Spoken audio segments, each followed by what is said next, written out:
All right, this is going to be fun. Carrie Petty is back with us today on Indie Style with flowers and, boy, planting time. It is time. It's almost time. It's almost time. Almost, You yeah. got to have that Wish TV app to make sure you're watching for that frost, man. Sell it. I live by that thing because I am itching to get into the garden, and it's killing me. It's killing me. We can't quite do it yet, but we are so close. So today we're going to talk about planting. What, where, and how. Okay, let's do it. Where do we begin? You know, you can begin with seeds, you know, and just direct sow. And where this is going to be our little pseudo garden, just direct sow, make a little trough and direct seed. These seeds I've started at home. This is the coolest plant. This is called Toy Choy. Toy Choy. Bok choy, that's a Toy Choy. Look at those roots. They're ready, aren't they? Wow. So this is a great job for kids. After you sow the seeds, let them drop the clump, and then you pick them up by their leaves, and you just start plucking them out. It's called picking them out. Oh. And that's how you plant them. You plant them, and I usually use the pencil, and you just put them in. This is the cotyledon, the baby seed leaf, and this is the true leaf. That's how you know when they're ready. When that true leaf comes out, that is how you know it's time Randy, to plant we them. learn something new every day. So you do one at a time? Yeah, you start to sow them one at a time if you're not going to direct sow with the seed. So that's one way to plant. It almost looks like little four-leaf clovers. I know, aren't they you know? beautiful? And a lot of times you can check the packaging, like radishes, you can eat the sprouts. They're really healthy, and Echinus is full of micronutrients. Yeah. And the other way to plant is when you go and you buy your flats of plants, you want to check, when you pop them out, you want to check the root stock. This is really not root bound at all. These are ready to go. These are Pachysandra. This is a ground cover, but you know me. I always smell the soil. Make sure it's not rotten. I always smell the soil. There's a certain smell. There is. Well, you just want to make sure it doesn't smell sour or off. If it does, sometimes I even let the plants just sit outside of the container and dry up a teeny bit before I plant them. But this trowel is really great because it's marked. You can find these anywhere, but it's marked with the depth. And so when we plant, you can put it directly into the soil and move it over and then get that plant in there.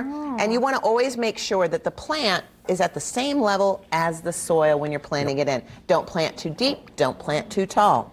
Should you water it immediately once you put that in? Yeah, there, different things. There are different theories. A lot of times when you make the hole, people will water the hole, put the plant in, and then backfill, and then you leave it for a couple of days. You don't want to overwater, so that's one technique.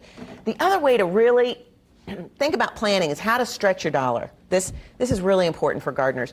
Propagating some of the plants, like I could propagate probably a whole nother flat of this Pachysandra by cutting off right at the node. Y'all know where the node is. Every month we talk about it. That's the growing spot.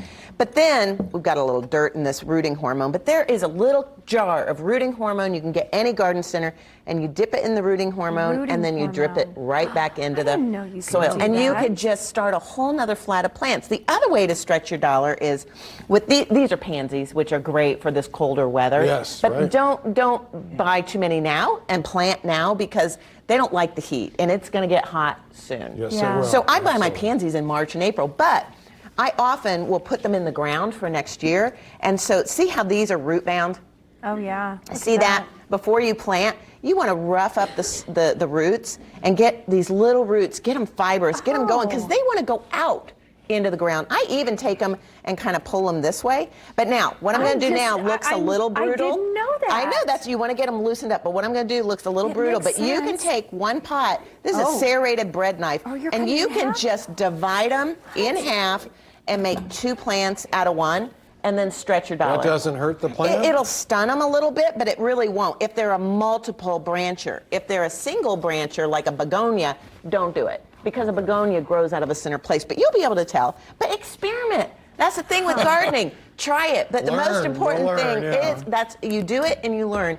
But make sure you're planting, make sure you wait for the frost to be over, and make sure you're spreading a little beauty for your neighbors across the street, because we all can use it. You know, we need more sunshine. You are such a good teacher. Oh, yay. Isn't she We're having such a quiz good later teacher? on. Oh That's my, so I hate awesome, quizzes. man. But you were such a good teacher. And Thank that's, you. I've learned, Rainey, I've learned so much over Well, here. awesome. Me too, absolutely. Within yeah. what do we have, 4 minutes or so? This Awesome, is man. so great. That is what I'm here for. Aw, Spread a little love. We love you so much. And I love love how you she guys. says, Anessa, spread a little love for your neighbors. Yeah, as well, I've got to right? tell you, my husband has gone full throttle into gardening. His dream carries to meet you, and he sent me with a list of questions. So don't you go anywhere, my dear, because I need to get answers. You got it. So I That's can what I'm take here them back for. home and be a Find good me on wife. Facebook. I'll Okay, answer any I will question. do that. Thank you so much.